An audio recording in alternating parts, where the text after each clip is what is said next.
Hello everyone. देखिए RRB, JEE और technician के एग्जाम में मैथ्स के क्वेश्चन जिस टाइप के पूछे जाते हैं और बार बार पूछे जाते हैं, आज हम उन क्वेश्चंस को आपको इस वीडियो में करवाएंगे। मैं अंजलि शर्मा, चलिए आपकी क्लास स्टार्ट करते हैं। पार्ट 1 में हमने 1 से लेकर 14 तक क्वेश्चन सॉल्व करा दिए थे और आज हम 15 क्वेश्चन से 28 क्वेश्चन तक पूरे सॉल्व करवाएंगे।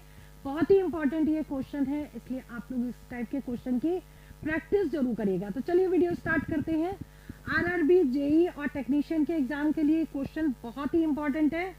देखिए क्वेश्चन नंबर 15 से हम स्टार्ट करें क्योंकि 14 तक हम ऑलरेडी उसमें करवा चुके हैं। ये वाला जो क्वेश्चन है, A sold a toy to B at a profit of 15%। A B को 15% प्रॉफिट पे बेच देता है toy. Later on B sold back to A at a profit of 20%। अब हम इसको थोड़ा थोड़ा करते भी जाते हैं।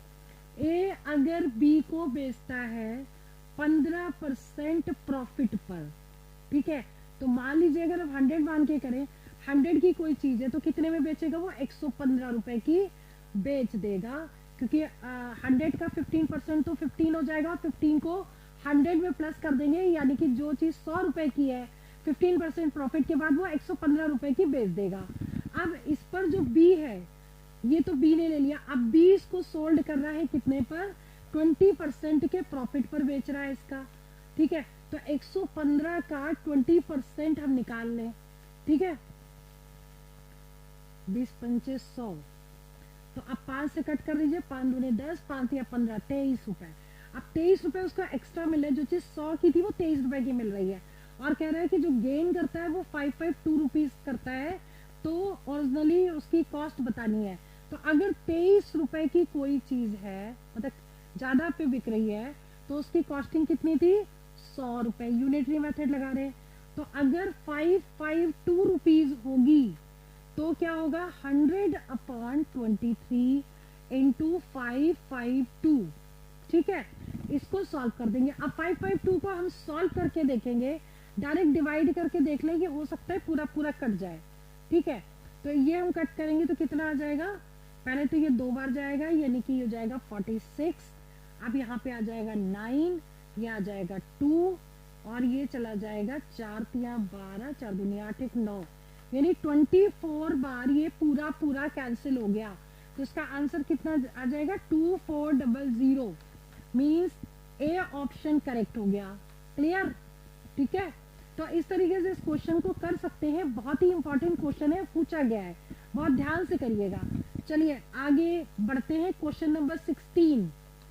A wire when bent in the form of a square encloses area of 484 square centimetre. अब वो क्या कह रहा है कि एक स्क्वायर है, ठीक है, एक तार है जो स्क्वायर के फॉर्म में है, और जो इसका एरिया कितना दे रखा है?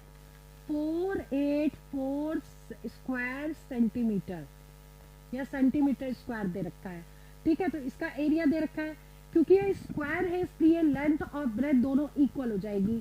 तो ये एक्स है तो इसको भी एक्स एज्यूम करेंगे, और एरिया क्या होता है इसका? X square. तो यानी कि x square is equal to 484। तो एक्स की वैल्यू कितनी आ गई? स्क्वायर रूट ऑफ 484 ये होता है 22 का स्क्वायर रूट, ठीक है। यानी कि ये जो साइड है वो 22 हो गई। अब क्या कह रहा है? If the same wire is bent in the form of a circle, what is the area enclose by it. अब जो भी वायर यूज हुआ है उसको, उसका सर्कल बना दिया गया और उस सर्कल का एरिया बताना है। अब देखिए सर्कल का जो एरिया होगा, तो पहले हम सरकमफेरेंस निकालेंगे। पहले हम इसका पेरीमीटर निकाल दें, वो सरकमफेरेंस के इक्विवेलेंट होगा सर्कल के, ठीक है। तो इसका पेरीमीटर इज इक्वल टू क्या होगा? P इज इक्वल टू कितना हो जाएगा? ये 4 इंटू 22, मतलब 88 हो गया इसका पेरीमीटर। तो ये पेरीमीटर किसके इक्विवेलेंट होगा? एरिया ऑफ सर्कल के इक्विवेलेंट हो जाएगा, ठीक है। तो हम इसको निकाल लें। कैसे निकालेंगे कि area of circle, circle area नहीं लगाएंगे, पहले हम सरकमफेरेंस के इक्विवेलेंट होगा, ठीक है, क्योंकि हम इस फॉर्म में चेंज कर रहे हैं, इसको इस फॉर्म में बना देते हैं circumference. C is equal to 2 pi r, ठीक है। तो सी हो जाएगा 88, क्योंकि ये दोनों आपस में इक्वल होंगे, इसका सर्कमफेरेंस और इसका पेरीमीटर आपस में इक्वल होंगे। तो हम इसको यहाँ पर लेकर के रेडियस निकाल लेंगे। तो 2 इंटू 22/7 इंटू आर।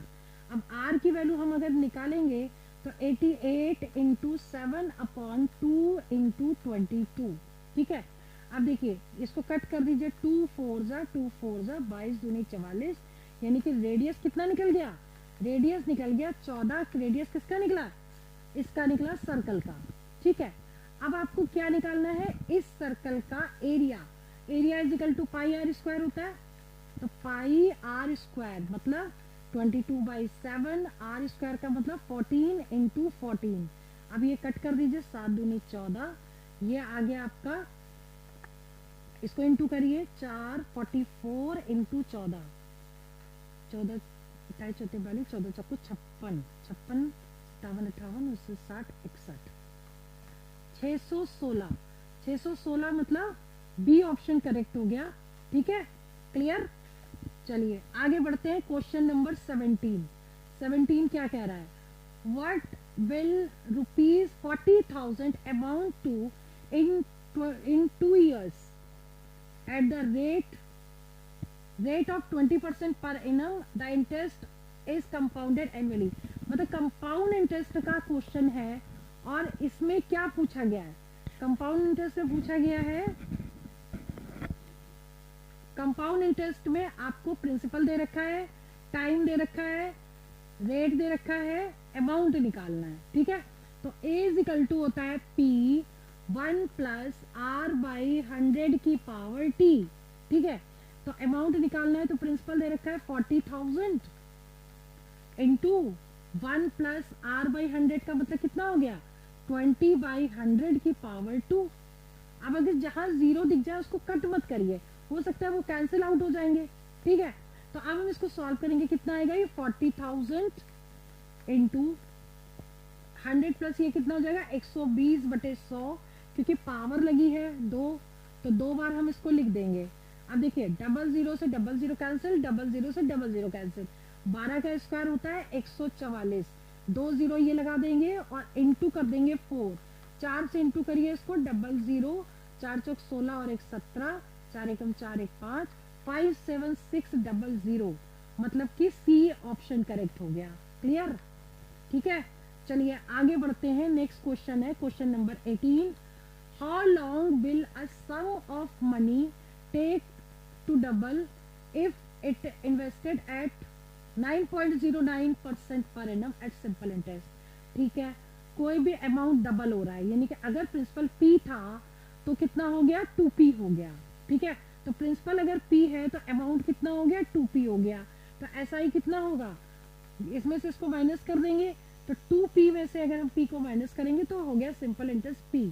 ठीक है, तो simple interest is equal to, formula लिखिए, SI is equal to PRT/100, और SI कितना है P है, P को P ही रहने दीजिए, R आपका गिवन है 9.09 और टाइम आपको निकालना है।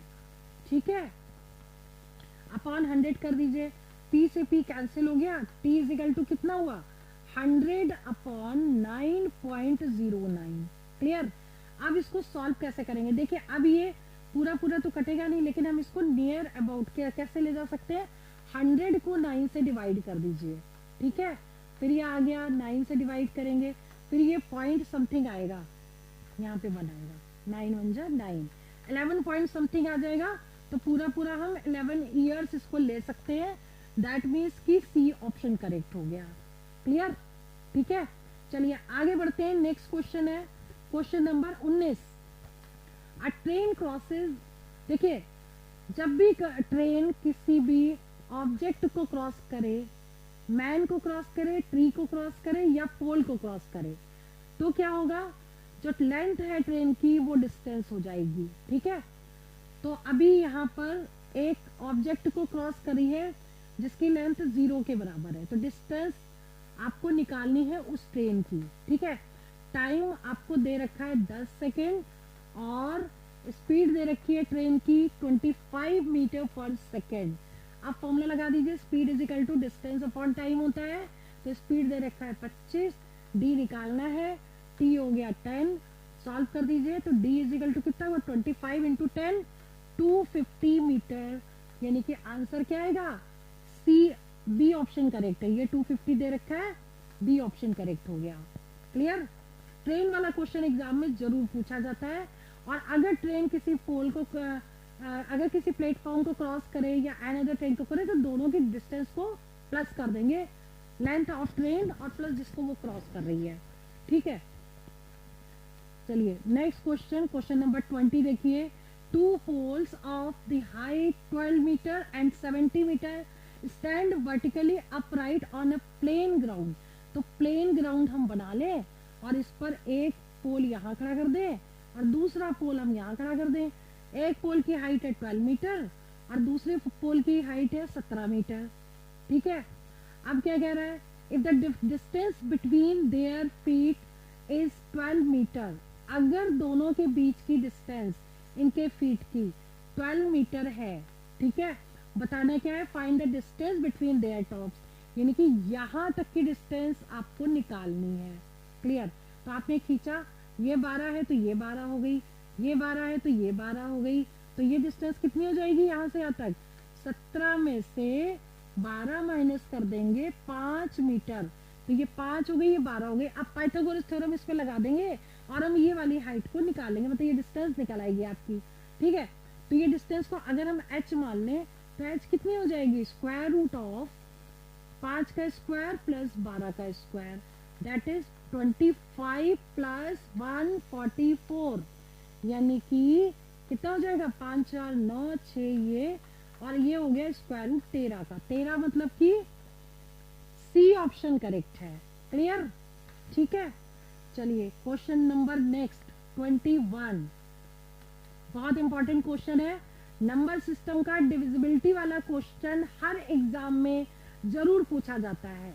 यहाँ पर 11 की डिविजिबिलिटी है, कई बार 24 की पूछ लेते हैं, 3 की पूछ लेते हैं, 9 की पूछ लेते हैं, ऐसा क्वेश्चन जरूर आएगा। डिविजिबिलिटी आप जरूर करके जाइए। देखिए, if P713 is divisible by 11, P713 ये दिया है, 11 से डिवाइड होता है, find the value of natural number, P की वैल्यू आपको बतानी है। ठीक है, तो P की डिविजिबिलिटी क्या होती है, इवन ऑड प्लेसेस के नंबर को ऐड करें और दोनों का डिफरेंस अगर 11 आए, 0 आए या मल्टीपल ऑफ 11 आए तो वो 11 से डिवाइड होगा। तो हम क्या करेंगे, इसको पहले हम ऐड कर लें, तो P प्लस 1 हो गया यहाँ पर, तो और ये कितना हुआ 7 और 3 10 हो गया। ठीक है, अब अगर इन दोनों के बीच में अगर डिफरेंस 0 आ जाए तो यहाँ पर 1 दे रखा है, अगर हम P की वैल्यू 9 ले लें तो 9 प्लस 1 10 इधर हो जाएगा, 10 इधर हो जाएगा और दोनों का डिफरेंस जो है वो 0 हो जाएगा, तो ये 11 से कट जाएगा। इसका मतलब P का आंसर क्या आ जाएगा 9, मतलब डी ऑप्शन करेक्ट हो गया। ठीक है, चलिए आगे बढ़ते हैं। Question number 22, very very very important question और इजी भी है, समझने की जरूरत है बस। यहाँ पे क्या दे रखा है, एवरेज का क्वेश्चन है। The average of 11 result is 50, तो हम क्या करें, 11 का सम निकाल लें। सम ऑफ 11 रिजल्ट्स, ठीक है, इज इक्वल टू 50 इंटू 11। ठीक है, average into number of observation is equal to sum होता है। ठीक है, तो सम हमने निकाली है, इन दोनों का इंटू करेंगे, कितना आ जाएगा 550 हो गया। अब कह रहे हैं the average of first 6 result is 49, तो हम क्या निकालें, सम ऑफ 6 रिजल्ट, फर्स्ट 6, ठीक है, first 6 result is equal to कितना होगा 49 इंटू 6। ठीक है, इनको मल्टीप्लाई कर लेते हैं, 6 6 36, 6 42, 6 48, 6 9 54 हो गया, 5 आ गया और 6 6 12, 6 18, 6 24, इनको प्लस करिए, 5 4 9 और 294 आ गया। ठीक है, क्लियर? ऐसे ही हम निकालें कि लास्ट 6 रिजल्ट इज 52, तो sum of last 6 result is equal to 52 है ना, तो 52 को भी हम 6 से इंटू कर देंगे, 6 दूनी 12, 6 पंचे 30 और 31। ठीक है, अब देखिए 6 और 6 इन दोनों को अगर प्लस कर दे तो 12 का टोटल निकल आएगा, 11 का टोटल ये दिया है, अगर 12 में से 11 को माइनस करेंगे जो बचा होगा वो आपका आंसर होगा। ठीक है, तो अभी आपको क्या करना है, 12 रिजल्ट का टोटल यानी कि हम इन दोनों को प्लस कर रहे हैं, 12 रिजल्ट का टोटल कितना हो जाएगा, ये हो जाएगा, इनको प्लस करिए, 4 और 2 6, 9 और 1 10, 3 और 3 6, 606 हो गया। अब 12 में से इसको माइनस कर दे यानी कि 606 में से 550 को कर दे माइनस। ठीक है, तो कितना आ जाएगा, इसमें से 6 ये आ गया, 5 ये आ गया, 56 आंसर आएगा। That means C option correct हो गया। क्लियर? ठीक है, ये रहा आंसर। चलिए आगे बढ़ते हैं। नेक्स्ट क्वेश्चन है, बहुत ही इजी क्वेश्चन है, सिंपल है, इसमें कुछ नहीं करना है। 5.36 इंटू 3.6, तो 5.36 को 3.6 से मल्टीप्लाई करना है। सिंपल मल्टीप्लाई कर दीजिए और उसके बाद यहाँ पर डेसिमल का ही है कि डेसिमल कितने डिजिट के बाद लगेगा। ठीक है, तो कितना हो जाएगा, 6 6 36 हो गया, 3 कैरी हो गया, 6 12 6 18 हो गया, 8 9 10 11। ठीक है, तो ये हो गया 21, 18 19 20 21, 21 का ये हो गया, 2 कैरी हो गया।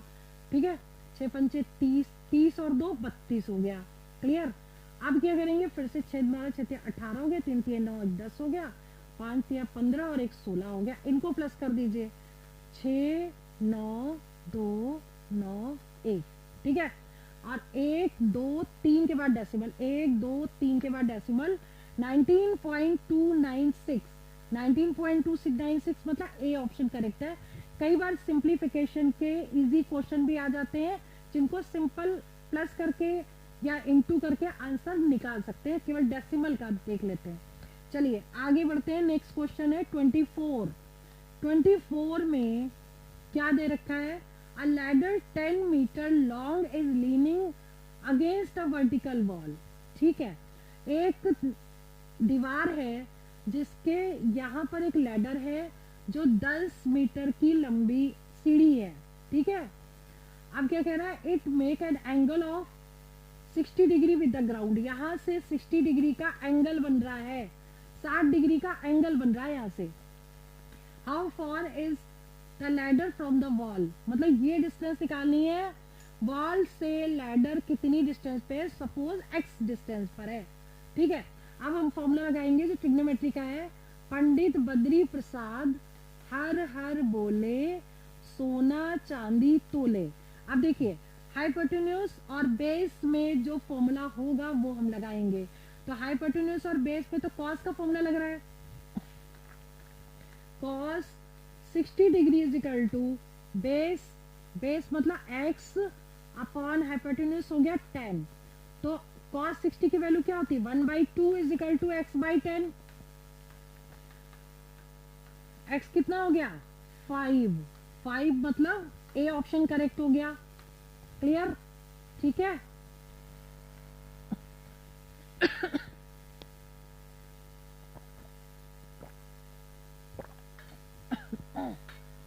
चलिए आगे बढ़ते हैं। Question number 25। The cost of 2 pencil, 4 pen and 8 eraser is 12 rupees। तो हम यहाँ लिखते जाएंगे 2 pencil plus 4 pens plus 8 erasers is equal to rupees 12। ठीक है, and the cost of 8 pens, तो 8 pens and 4 eraser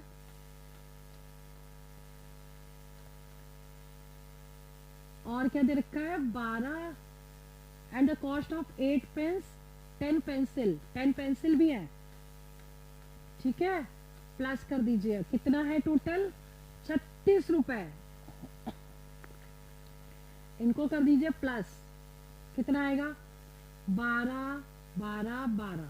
ठीक है, 12 ले ले common, pencil plus pens plus erasers that is equal to, इन दोनों को प्लस करें, 6 और 2 8 और ये 48, 12 से डिवाइड हो जाएगा, 36 बच्चे 36 बच्चे 48, 4 बार चला गया। तो एक पेन, एक पेंसिल, एक पेन और एक इरेजर की कॉस्ट हो गई 4 रुपए। ठीक है, अब आपको निकालना क्या है, 3 पेंसिल, 3 पेन और 3 इरेजर। पूरी क्वेश्चन को 3 से इंटू कर दीजिए तो कितना आ जाएगा, 3 पेंसिल, 3 पेन और 3 इरेजर की कॉस्ट कितनी हो जाएगी, 4 को 3 से इंटू 12। ये मैंने लिखा है समझाने के लिए, अदरवाइज आप इसको ओरल भी निकाल सकते थे। आंसर इसका सी हो जाएगा। क्लियर। चलिए बात करते हैं क्वेश्चन नंबर 26 की। The cost price of 120 article is equal to selling price of 80 articles. बहुत ही इंपॉर्टेंट क्वेश्चन है। जितने में आपने 120 आर्टिकल खरीदे और 80 रुपए में बेच दिए, ठीक है, 80 आर्टिकल बेच दिए, तो आपको प्रॉफिट हो जाएगा। अब कितने का प्रॉफिट निकलेगा ये देख लीजिए। Profit percentage is equal to इन दोनों का डिफरेंस, 120 में से 80 को माइनस किया अपॉन ये वाली वैल्यू, ठीक है, और इनटू 100 कर दीजिए। कितना आ जाएगा ये, 8, 80, 90, 100, 10, 20 यानी कि 40 तो ऊपर आ गया। ठीक है, यानी 0, 0, 4 3 12, 100/3 मतलब कितना आएगा, 3 3 9, 3 3 9 प्लस ये आ जाएगा 33.33। मीन्स ए ऑप्शन करेक्ट हो गया ये वाला। ठीक है, क्लियर। बहुत ही इंपॉर्टेंट क्वेश्चन है, इसको बहुत ध्यान से करिएगा। चलिए आगे बढ़ते हैं। Question number 27। 27 में क्या पूछा गया है, what is mode of the following numbers. Mode क्या होता है, मीन मीडियन मोड का हमने एक अलग से वीडियो बनाया है जिसे हर तरह के क्वेश्चन मैंने सॉल्व करवाए हैं। ठीक है, पार्ट 1 जो इसका डाला है इसमें मैंने मीडियन आपको बताया है और ये मोड का क्वेश्चन आ गया तो वो वाला वीडियो जरूर देख लीजिएगा। अब इसमें क्या दिया है, नंबर दिए हैं 2 4 5 6 5 4 3 5 3 1 7। कौन सा नंबर है जो बहुत बार आया है, सबसे ज्यादा बार। देखिए 5 एक बार, 2 बार, 3 बार। 5 3 बार आया है और बाकी नंबर कम बार आए हैं। ठीक है, तो इसका जो मोड है वो क्या हो जाएगा, 5 हो जाएगा। ठीक है, इसको हिंदी में बहुलक भी कहते हैं। क्लियर, जो नंबर सबसे ज्यादा बार आए वही नंबर उसका आंसर होगा। क्लियर। चलिए आगे बढ़ते हैं। क्वेश्चन नंबर 28 समझ लीजिए। P bot an article for ₹400। 400 का एक आर्टिकल खरीदा and sold it at a profit of 10% पे उसको बेच दिया।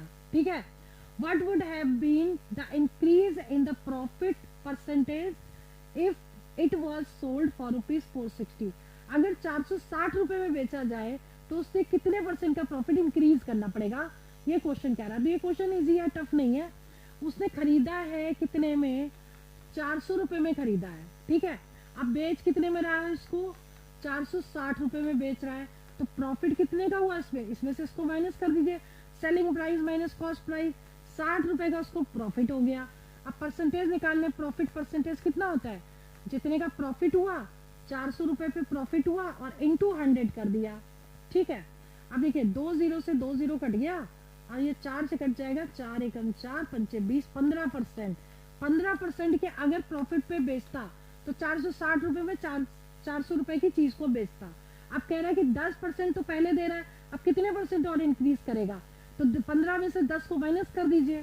ठीक है, तो 15 में से जब 10% को माइनस करेंगे तो 5% इसका आंसर आ जाएगा। 5% और इंक्रीज करना पड़ेगा, तो इसका ए ऑप्शन करेक्ट है। क्लियर। तो आज की वीडियो में मैंने 15 से लेके 28 क्वेश्चन तक सॉल्व करवा दिए हैं। पार्ट 1 जरूर देख लीजिएगा क्योंकि उसके आगे से ही मैंने क्वेश्चन सॉल्व करवाए हैं। ये क्वेश्चन जो है हमने प्रीवियस ईयर के पेपर से लिए और उसी टाइप के क्वेश्चन से हमने ये नोट किए हैं जो ज्यादातर आरआरबी के पेपर में पूछे जाते हैं। चलिए वीडियो में यही ओवर करती हूँ और अगली वीडियो में बहुत जल्दी बहुत सारे इंपॉर्टेंट क्वेश्चंस लेकर के आएंगे और आप लोग इसकी रिवीजन और प्रैक्टिस करिए। All the best for exam 5 selection. जय हिंद, जय भारत।